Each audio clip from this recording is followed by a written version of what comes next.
আসসালামু আলাইকুম। সবাই কেমন আছেন? আশা করি সবাই ভালো আছেন। অনেকদিন পর আবার ফিরে এলাম আপনাদের মাঝে।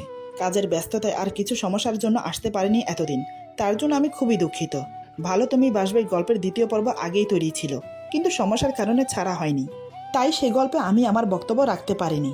চলুন বেশি কথা বাড়াবো না, মূল গল্পে ফিরে যাওয়া যাক। হঠাৎ রাতের দিকে পুলিশ আমার বাসায় এলো। তারা আমাকে সাথে করে কোথায় যেন নিয়ে যাচ্ছে। আমি জিজ্ঞেস করেছিলাম কোথায় নিয়ে যাচ্ছে আমাকে। আমার কথার প্রতি উত্তরে তারা বলে, চলুন আমাদের সাথে, গেলেই দেখতে পাবেন। আমার বুকের ভেতরটা টিপটিপ করছে। জানি না কি দেখাতে নিয়ে যাচ্ছে আমাকে। এমনিতেও নুবাকে খুঁজে না পেয়ে টেনশনে আমার মাথা ঠিক নেই। এই দুদিন না ভালো করে ঘুম না ভালো করে খাওয়া দাওয়া হয়েছে। আমার শরীর খুবই ক্লান্ত, এমনকি দুর্বল হয়ে পড়েছে আমি এই দুদিনে। তার উপর এরা আমাকে টেনশন দিচ্ছে।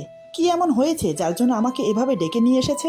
ওরা কি নুবাকে খুঁজে পেয়েছে, যার জন্য আমাকে এভাবে ডেকে নিয়ে যাচ্ছে? কিন্তু খুঁজে পেলে আমাকে বলতো, নয়তোবা নুবাকে সাথে করে আমার বাসায় নিয়ে যেত। কিন্তু সেটা না করে আমাকে কেন নিয়ে যাচ্ছে? আর কোথায় বা নিয়ে যাচ্ছে? নাকি ওরা আমাকে সন্দেহ করছে? কোনটা? আমার মাথায় কিচ্ছু আসছে না। টেনশনে মনে হচ্ছে এবার মনে হয় মাথা ফেটে যাবে। আমি আর পারছি না।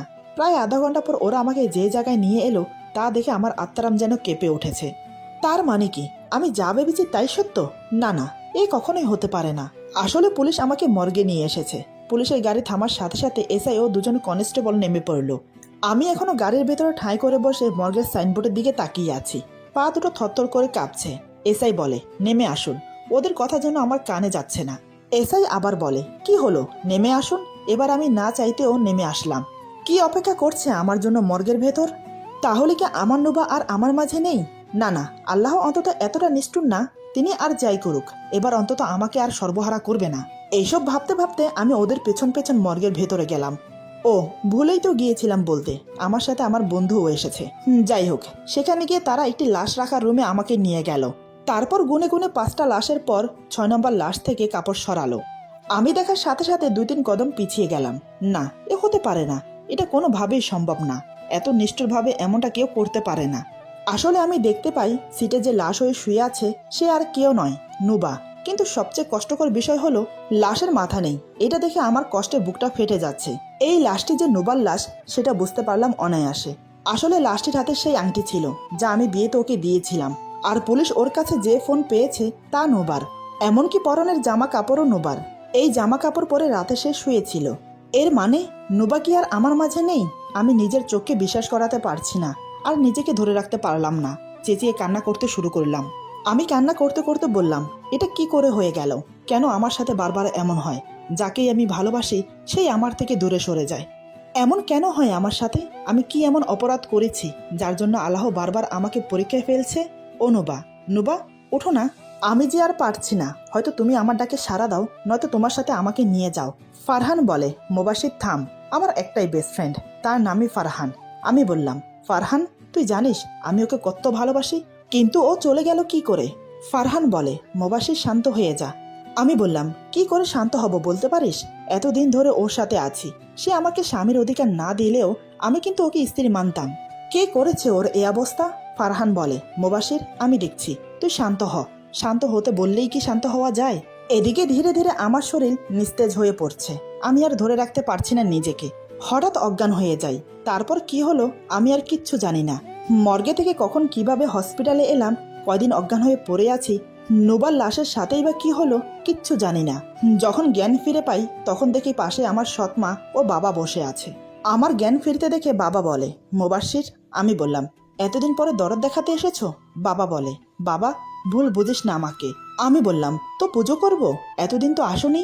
সৎমা বলে, বাবার সাথে কেউ এভাবে কথা বলে? আমি বললাম, আপনি কোনো কথা বলবেন না। আপনার জন্যই আমার বাবা এমন হয়েছে। যান, এখান থেকে চলে যান। আর বাবা, তুমিও চলে যাও। বাবা বলে, কিন্তু বাবা। আমি বললাম, কোনো কিন্তু নয়, তোমরা এবার আসতে পারো, আমাকে একা থাকতে দাও। আমার কথা শুনে বাবা মা চলে গেল। এদিকে আমার মাথা কাজ করছে না। এটা কিভাবে হলো? আয়ান তো আমার কাছে, তাহলে নুবাকে কে মারতে পারে? ভাবনায় ছেদ পড়লো ডাক্তার আসাতে। ডাক্তার এসেছে আমাকে চেক আপ করতে। তখনই ডাক্তারের কাছে জানতে পারি আমি নাকি আজ 3 দিন ধরে হসপিটালে অজ্ঞান হয়ে পড়ে আছি। এটা শুনে তো আমি আসমান থেকে পড়লাম। আমি আজ 3 দিন ধরে হসপিটালে, তাহলে নুবার লাশের সাথে কি হয়েছে? আমি উঠতে চাইলে ডাক্তার জানায় আমাকে আরও 2-1 দিন হসপিটালে থাকতে হবে। কিন্তু আমার হাতে যে অত সময় নেই। আমাকে যে এখনই যেতে হবে পুলিশ স্টেশন। ডাক্তারের কথা অমান্য করে এক প্রকার জোর করে চলে আসি। আমার গন্তব্য পুলিশ স্টেশন। আমি পুলিশ স্টেশনে গিয়ে জানতে পারি ওরা নদীর ধারে লাশটা পেয়েছে। এক জেলে নাকি দেখে পুলিশকে খবর দিয়েছে। এখনো নুবার লাশ ময়না তদন্ত করা হয়নি। পোস্টমর্টম করার পর জানা যাবে কিভাবে হত্যা করা হয়েছে। পুলিশের মুখে এসব শুনে আমার বুকের ভেতরটা হু হু করে উঠল। আমার কলিজাটা ফেটে যাচ্ছে ওর জন্য। কে ওকে এমন নির্মমভাবে মারলো? তার কি একটু হাত কাঁপেনি? পুলিশ বলে আজ রাতেই রিপোর্ট আসবে, আসার সাথে সাথে আপনাকে জানাচ্ছি। আমি আর কোনো কথা বললাম না, বিদায় নিয়ে বাসায় চলে আসলাম। আমার বাসায় আর কেউ নেই, এখন খুব একা আমি। এতদিন তো এ বাসায় নুবা ছিল, আজও তো কেউই নেই। এখন আমি কিভাবে থাকবো? মনে মনে আল্লাহর কাছে এই দোয়া করছি, রিপোর্টে যেন অন্য কিছু আসে, নুবার সাথে যেন কোনোভাবে ম্যাচ না খায়। ডাক্তার যেন এটা বলে যে এটা আপনার স্ত্রীর লাশ না। নুবাকে নিয়ে ভাবনায় আর একাকিত্বতায় আমার প্রতিটা মুহূর্ত কাটছে। সত্যি কি নুবা মরে গেছে? না, আসলে রহস্যে আমি অবগত ছিলাম না, সেটাই এখন ধীরে ধীরে প্রকাশে আসবে। যাই হোক, অন্যদিকে নুবা বলে, কে আপনি? আমাকে কেন তুলে এনেছেন? আপনি কেনই বা আমাকে এই রুমে বন্দি করে রেখেছেন? কি চান আপনি? লোকটি বলে, কেন তুলে এনেছি সেটা ক্রমশ প্রকাশ্য, আর আজ থেকে এখানেই থাকবে তুমি। নুবা বলে, না আমি থাকবো না, আমাকে যেতে দেন বলছি। লোকটি বলে, আমি যা বলছি না শুনলে তোমার পরিবার বিপদে পড়বে নুবা। তুমি কি চাও না তোমার মা ভালো থাকুক? নুবা অবাক হয়ে বলে, মানে? লোকটি বলে, আজ থেকে এটাই তোমার বাসা, যদি চালাকি করো তাহলে তোমার মা বিপদে পড়বে। নুবা ওর মাকে খুব ভালোবাসে, কারণ মা ছাড়া যে ওর আর কেউ নেই। নুবা বলে, প্লিজ আমার মাকে কিছু করবেন না। লোকটি বলে, ওকে, কিছু করব না, ঠিক আছে, কিন্তু আমার পরিবারের সাথে আমার গার্লফ্রেন্ড হয়ে থাকতে হবে। এটা শুনে নুবা যেন আসমান থেকে পড়ল। এই লোকটা কি বলছে এগুলো? লোকটার কি মাথা খারাপ হয়েছে? নুবা বলে, মানে কি বলছেন এগুলো? লোকটি বলে, হ্যাঁ, যা বলছি সবই সত্যি, আর কিছুদিন পরে তোমাকে আমি বিয়ে করব। লোকটির কথা শুনে নুবা যেন অবাকের উপর অবাক হচ্ছে। নুবা চেঁচিয়ে বলে, কি? লোকটি বলে, হ্যাঁ। নুবা বলে, কিন্তু আমি তো বিবাহিত। লোকটি বলে, নো প্রবলেম, এখন চলো আমার সাথে। নুবা বলে, কোথায় যাব? লোকটি বলে, আমার বাসায়। নুবা যে রুমে আছে সে রুমের চারিদিকে তাকিয়ে বলে, তাহলে এটা কার বাসা? লোকটি বলে, এটাও আমাদের বাড়ি। নুবা আর কিছু না বলে লোকটির সাথে যেতে লাগলো। বেশ কিছুক্ষণ গাড়ি চলার পর বিশাল এক বাড়ির সামনে এসে গাড়ি দাঁড়ালো। লোকটি ওকে নিয়ে বাড়ির ভেতরে গেল। লোকটি বলে, হাই মা। মা বলে, কি রে, কই ছিলি? লোকটি সেই উত্তর না দিয়ে বলে, মা তুমি না বউ চেয়েছিলে? মা বলে, তো? লোকটি বলে, এই দেখো পরে নিয়ে এসেছি। এই বলে নুবাকে সামনে বের করলো। আসলে এতক্ষণ নুবা লোকটির পিছনে ছিল, তাই লোকটির মা দেখতে পায়নি। নুবাকে দেখে লোকটির মা অবাক হয়ে বলে, ও মা, এ তো মেয়ে না রে, সত্যিই পরি। এই বলে কাকে যেন ডাক দিল, এই ঝিলমিল, আবরাম, তোরা কই? দেখ দেখ, এদিকে আয়। ভেতর থেকে কে যেন বলল, হ্যাঁ মা, আসছি। কিছুক্ষণ পর দুজন প্রাপ্তবয়সী ছেলে মেয়ে বেরিয়ে এলো। মা বলে, এই দেখ তোদের ভাই ভাবি নিয়ে এসেছে। মেয়েটি বলে, কই মা? মা বলে, এই দেখ। পুরো বাড়িতে যেন খুশির রোল পড়ে গেল নুবাকে পেয়ে। কিন্তু নুবার যেন কিছুই ভালো লাগছে না। ওর মন পড়ে আছে আয়ানের কাছে। বাসা থেকে বেরিয়েছে আয়ানের সাথে পালিয়ে যাবে বলে, কিন্তু কি থেকে যে কি হয়ে গেল সেটাই বুঝতে পারছে না। এদিকে সবাই যেন নুবাকে পেয়ে আকাশের চাঁদ পেয়েছে। লোকটির মা বলে, কি রে বাপজান, এতদিন বিয়ে বিয়ে করলাম আর আজ পরি নিয়ে এসে পড়লি? লোকটি বলে, আসলে মা ওর বাসা থেকে মেনে নিচ্ছিল না, তাই ও চলে এসেছে। লোকটির মা বলে, এ মা দাঁড়া, আমি ওকে বোঝাচ্ছি। অপরদিকে আমি যেন পাগলের মতো হয়ে যাচ্ছি, রাস্তায় রাস্তায় ঘুরছি। নুবার খুনিকে আমি পেলে মেরেই ফেলবো। সবার ধারণা মতে নুবা মারা গেছে, কিন্তু আমার মতে না। কারণ আমি পুলিশের থেকে খোঁজ নিয়ে সেই জেলের কাছে যাই। সেখানে গিয়ে জানতে পারি লাশ নাকি পড়েছিল রাতের দিকে। এরপর আমি ফরেন্সিক ল্যাবে যাই। সেখানে জিজ্ঞাসাবাদ করে জানতে পারি লাশ নাকি 7 দিন পুরনো, কিন্তু আমার নুবা তো পালিয়েছে 6 দিন হলো। কথাটা শুনে আমার মনে খটকা লাগলো। তাহলে এটা নুবার লাশ কোনোভাবেই হতে পারে না। এটা নুবার কাপড় পরিহিত অন্য কারো লাশ, যাকে হুবহুব নুবার মতো কাপড় পরিয়ে নুবাকে গুম করে ফেলেছে। কিন্তু কে করলো এমনটা? আমার জানা মতে এখানে কারোর সাথে আমার কোনো দুশ্মনী নেই। যদিও বলি আয়ানের কথা, সে তো আমার কাছে বন্দী ছিল, তাহলে কে এমন করতে পারে? তবে মনে মনে এটা ভেবে খুশি যে নুবা বেঁচে আছে। কথাগুলো ভাবতে ভাবতে আনমনে রাস্তা দিয়ে হাঁটছি, উদ্দেশ্য হেঁটে হেঁটে বাড়ি যাব। হঠাৎ আমার সামনে থাকা একটা গাড়িতে আমি দেখতে পাই নুবা বসে আছে। নুবাকে দেখে আমি যেন আরো উত্তেজিত হয়ে পড়ি। আমি সেই গাড়িকে উদ্দেশ্য করে দৌড় দিলাম। খুব দ্রুত যাচ্ছি, যতই কাছে যাচ্ছি আমার মন আর মানছে না। সেই গাড়ির খুব কাছে চলে গেলাম, কিন্তু যখন গাড়ির কাছে গিয়ে আমি গাড়ির দরজা খুলি, তখন সেখানে নুবাকে দেখতে পাই না। যাকে দূর থেকে দেখে নুবা মনে করে ছুটে এলাম, আসলে সে অন্য মেয়ে। আমি নিজের ভুল বুঝতে পেরে সরি বলে চলে আসি। কিন্তু আমি একটা বিষয় ক্লিয়ার যে, আর যাই হোক, নুবা বেঁচে আছে। এদিকে নুবা রুমে বসে আছে আর ভাবছে, কে হতে পারে এই লোকটা যে আমাকে তুলে এনেছে। আর তার থেকেও বড় কথা, আজ আমি আয়নের সাথে থাকতাম, হয়তো এতক্ষণ আমাদের বিয়ে হতো, কিন্তু এখন তো কিছুই হলো না। উল্টো আমার জীবনে নতুন মোড় নিল। এমন সময় রুমে প্রবেশ করলো সেই লোকটি। লোকটি বলে, কি নোবা, ঘুমোচ্ছ নাকি? নোবা বলে, না, ঘুমাচ্ছি না। আচ্ছা, আপনি কেন আমাকে তুলে এনেছেন? লোকটি বলে, শুনতে চাও সেই গল্প? নোবা বলে, শুনতে চাই। লোকটি বলে, আচ্ছা তাহলে শোনো। আমি তখন কলেজে ফাইনাল ইয়ারে। কলেজে তখন দুজনের রাজ চলতো, আমার আর ফাতেনের। ফাতেনা আর কেউ না, আমার বেস্ট ফ্রেন্ড। আসলে আমাদের দুজনের রাজত্ব চলতো, এটা বললে ভুল হবে। চলতো তো শুধু ফাতেনের, আর আমি ওর বন্ধু হয়েও ওর চাকর ছিলাম। তাও ভালোই চলছিল। হঠাৎ আমাদের কলেজে একটা জুনিয়র মেয়ে ভর্তি হয়, নাম মাইশা। দিনটা কিবার ছিল কিংবা কত তারিখ ছিল আমার মনে নেই, কিন্তু কাহিনীটা মনে আছে। Going to the past. আমি বললাম, এই ফাতেন। ফাতেন বলে, হ্যাঁ বল। আমি বললাম, দোস্ত আজ ক্রিকেট ম্যাচ আছে। ফাতেন বলে, কাদের সাথে? আমি বললাম, আরে ওই যে এম্পায়ার টিমের সাথে। ফাতেন বলে, আমি আসতে পারবো না, তুইই যা। আমি বললাম, ফাতেন আমরা হারতে পারি, তুই না খেললে। ফাতেন বলে, আরে যা তো। আমি ওর কথা শুনে চলে আসি। আসার সময় হঠাৎ দেখি কলেজের গেট দিয়ে অনেকগুলো মেয়ে মাঠের দিকে যাচ্ছে। আমাদের কলেজের একটা নিয়ম ছিল যে যদি কোনো ক্রিকেট ম্যাচ হতো সব জুনিয়ররা যেত। সেখানেই যাচ্ছিল মেয়েগুলো, তাদের মাঝেই ছিল একজন মাইশা। আমি না চাইতেও মুখ দিয়ে ওয়াও শব্দটা বেরিয়ে আসে। আমার কথার মাঝে হঠাৎ কেউ বলে ওঠে, আরে দোস্ত, সত্যিই তো ওয়াও রে মেয়েটা। আমি চমকে উঠে সেদিকে তাকিয়ে অবাক হয়ে বললাম, ফাতেন তুই? ফাতেন বলে, হ্যাঁ দোস্ত আমি। আমি বললাম, মেয়েটাকে ভালো লাগছে? ফাতেন বলে, দোস্ত তুই তো জানিসই, মেয়ে মানেই আমি সেখানে। আমি বললাম, কি? ফাতেন বলে, আরে চল, খেলতে হবে তো। ফাতেন সেদিন অনেক ভালো খেলেছে। খেলার পরে ফাতেনকে মাইশা ডাক দেয়। মাইশা বলে, এই যে মিস্টার, হ্যালো। ফাতেন বলে, আমাকে ডাকছেন? মাইশা বলে, আপনাকেই। ফাতেন বলে, বলুন। মাইশা হঠাৎ বলে, 50 টাকা দিন। ফাতেন অবাক হয়ে বলে, কেন? মাইশা বলে, আরে আমি বাজি ধরেছিলাম আপনি ডাক মারবেন, কিন্তু মারেননি। আপনার জন্য আমার টাকা লস গেছে, এখন টাকা দেন। ফাতেন বলে, আরে ব্যাস, বাজি ধরলেন আপনি, আর টাকা দেব আমি? মাইশা বলে, হ্যাঁ আপনাকেই দিতে হবে, জলদি দেন। ফাতেন সবার সামনে কথা বলতে পারলেও কেন যেন সেদিন একদম চুপচাপ মেয়েটিকে টাকাটা দিয়ে দেয়। 2 দিন পরে আবার ম্যাচ হয়। সেই ম্যাচে ফাতেন ইচ্ছে করে ডাক মারে। এবারও মাইশা ডাকে, এই যে, হ্যালো। ফাতেন বলে, হ্যাঁ বলুন।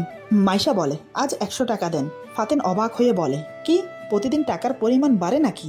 মাইশা বলে, হ্যাঁ, আজ 100 টাকা ধরেছিলাম যে আপনি 50 করবেন, কিন্তু ডাক মেরেছেন, এখন আমার টাকা দেন। ফাতেন সেদিনও টাকা দিয়ে দেয়। কিছু করার নেই তার, সে যেন একদম চুপ, বাচ্চার মতো লাগছে তাকে। আমি বললাম, কিরে, মাইশাকে পছন্দ হয়েছে? ফাতেন মুখে হাসি ফুটিয়ে বলে, ধুর। ফাতেনের মাইশাকে পছন্দ হয়ে যায় এবং আশ্চর্যজনকভাবে কিছুদিনের মাঝে তাদের রিলেশন শুরু হয়ে যায়। ভালোই চলছিল তাদের রিলেশন। ফাতেন সারাদিন মোবাইল নিয়ে পড়ে থাকতো। হঠাৎ একদিন আমাদের পাড়ার বড় ভাই আলিফ ভাইয়ের ছোট ভাই মানে আরমানের সাথে ফাতেনের ঝগড়া লাগে। ঝগড়ার কারণ সে মাইশাকে টিচ করেছে। এক পর্যায়ে ফাতেনের রাগ বেশি হয়ে গেলে সে আরমানকে খুন করে ফেলে। খুনটা সহজেই সে চাপা দিয়ে ফেলে অ্যাক্সিডেন্ট বলে। কিন্তু সবচেয়ে কষ্টের বিষয় হলো কিছুদিন পর এদিকে আলিফ ভাই চুপ থাকেনি। তার ভাইয়ের মৃত্যুর কারণ শুনে সে চুপ থাকতে পারেনি। সেদিন খুব বৃষ্টি হচ্ছিল কলেজে। ফাতেন আর আমি বসে চা খাচ্ছিলাম। হঠাৎ পেছন থেকে চেঁচানোর আওয়াজ আসে। যে চেঁচাচ্ছে সে আর কেউ নয়, সে হলো মাইশা। মাইশা ফাতেনের নাম ধরে ডাকছে আর দৌড়ে আমাদের দিকে আসছে। আমরা কিছু বুঝে ওঠার আগেই হঠাৎ ঠাস করে একটা আওয়াজ হলো। আওয়াজটা ছিল গুলি করার। হ্যাঁ, পেছন থেকে আলিফ ভাই গুলি চালিয়েছিল মাইশার উপর। আমি আর ফাতেন দৌড়ে মাইশার কাছে যাই, কিন্তু মাইশা তখন প্রায় শেষ। ফাতেন মাইশাকে উঠাতে যাবে, তখনই মাইশা বলে ওঠে, ফাতেন আমি আর বাঁচব না, কিন্তু যাওয়ার আগে এটুকু বলে যাই, প্লিজ তুমি মারামারির দুনিয়া থেকে বেরিয়ে যাও। আর আমার কসম, তুমি আমার মৃত্যুর প্রতিশোধ হিসেবে কিছুই করবে না। আর হ্যাঁ, খুব সুন্দর একটা মেয়েকে বিয়ে করে সুখে থাকবে। আমি সবসময় তোমার পাশে থাকবো। এই বলে মাইশা মারা যায়। আলিফ ভাই ফাতেনকে কিছুই করে না, শুধু এইটুকু বলে যায় যে দেখ নিজের কেউ মরলে কেমন লাগে। এই বলে লোকটি থামলো। নুবা বলে, আচ্ছা এই গল্পের সাথে আমার কি সম্পর্ক? লোকটি বলে, তা তুমি পরে বুঝবে নুবা। এই বলে লোকটি চলে যায়। তারপর নুবা রুমে শুয়ে থাকে। নুবার মাথায় বিভিন্ন রকমের প্রশ্ন জাগতে লাগলো। সে মনে মনে ভাবছে, কে এই ফাতেন, আর এই লোকটাই বা কে? কেনই বা এমন করছে সে? আর মাইশার মৃত্যুর সাথে এই লোকটার কি সম্পর্ক? এসব ভাবতে ভাবতেই হঠাৎ নুবার চোখে একটা ডায়েরি পড়লো। সে বিছানা থেকে উঠে সোজা ডায়েরির কাছে চলে যায়। ডায়েরিটা হাতে নিয়ে পড়তে থাকে, কিন্তু তাতে যা লেখা ছিল তা সে কল্পনাও করতে পারেনি এবং সে চিন্তাও করতে পারেনি যে এটা হতে পারে। ডায়েরির প্রথম পৃষ্ঠাতেই লেখা ছিল মোস্তাকবির লাভ মাইশা। নুবা মনে মনে বলে, তার মানে ওই লোকটার নাম মোস্তাকবির। সে ডায়েরির পরের পেজে গিয়ে দেখতে পায় সেখানে লেখা, কলেজে যখন তুমি প্রবেশ করলে মাইশা, সেদিন থেকে তোমাকে ভালোবাসি আমি, কিন্তু ফাতেনও যে তোমাকে ভালোবাসে, ওকে যে আমি কিচ্ছু করতে পারবো না। তৃতীয় পৃষ্ঠার পরে আবার লেখা, আজ তুমি ফাতেনের গার্লফ্রেন্ড, আমার সামনে তোমরা হাসছো খেলছো, তোমাকে আমি কিছুই করতে পারছি না, কিন্তু সহ করতে পারছি না মাইশা। এরপর অনেকগুলো পৃষ্ঠা উল্টালো নোবা, কিন্তু শেষের দিকে গিয়ে লেখা, সরি মাইশা, তোমাকে মারতে বাধ্য হলাম, আমি অনেক ভালোবাসি তোমাকে, তাই ফাতেনের সাথে তোমাকে দেখে সহ করতে পারলাম না, মাফ করে দিও আমাকে। নোবা যেন এটা পরে বিরাট রকমের একটা শক খায়। তার মানে এই লোকটাই মেরেছে মাইশাকে, কিন্তু এই ফাতেনটাই বা কে? আর আমাকেই কেন ধরে আনা হয়েছে? নোবার যেন মাথা ফেটে যাচ্ছে, সে আর ভাবতে পারছে না, তাই সব ভাবনা ছেড়ে আয়ানের কথা ভাবতে লাগলো। এদিকে আমি রাস্তা দিয়ে যাচ্ছি, হঠাৎ আমার সামনে একজন লোক পড়ে। সে আর কেউ নয়, আমারই এক বন্ধু। তাকে দেখে পুরোই মাথা ঘুরে যায়, রীতিমতো আমি জ্ঞান শূন্য হয়ে পড়ি। এমন মনে হচ্ছে আমি যেন শূন্যে দাঁড়িয়ে আছি। এদিকে আমার বন্ধু আমাকে দেখেই দৌড় দেয়। আমি তো বড় রকমের শক খাই, কারণ ও তো মারা গিয়েছিল। তাহলে ও এখানে কিভাবে? আমি আর দেরি না করে ওর পিছু নেই এবং কিছু দূর যাওয়ার পরেই ওকে ধরে ফেলি। এক হাতে ওর শার্টের কলার ধরে অন্য হাতে হাঁটুতে ভর দিয়ে হাঁপাতে থাকি। আমি হাঁপাতে হাঁপাতে বললাম, কি রে, দৌড়াচ্ছিলি কেন আমাকে দেখে? আর তুই না মারা গেছিস? আমার কথা শুনে সে ভয় পেয়ে যায়, ভয় থরথর করে কাঁপছে। দু হাত জোর করে সে বলে, ভাই ভাই, আমাকে ক্ষমা করে দে। আমি বললাম, কি করেছিস তুই বল? সে বলে, আসলে ভাই, তারপর আমাকে আমার বন্ধু এমন কিছু বলে যা শুনে আমার মাথা খারাপ হয়ে যায়। এই কি করে সম্ভব? এদিকে মোস্তাকাবিরের মা নুবার সাথে তার বিয়ের সব প্রস্তুতি নিয়ে ফেলেছে। এসবের মধ্যে নুবা মন খারাপ করে বসে আছে। কি থেকে কি হয়ে যাচ্ছে। প্রেম করেছে একজনের সাথে, তার সাথে বিয়ে না হয়ে হলো অন্যজনের সাথে।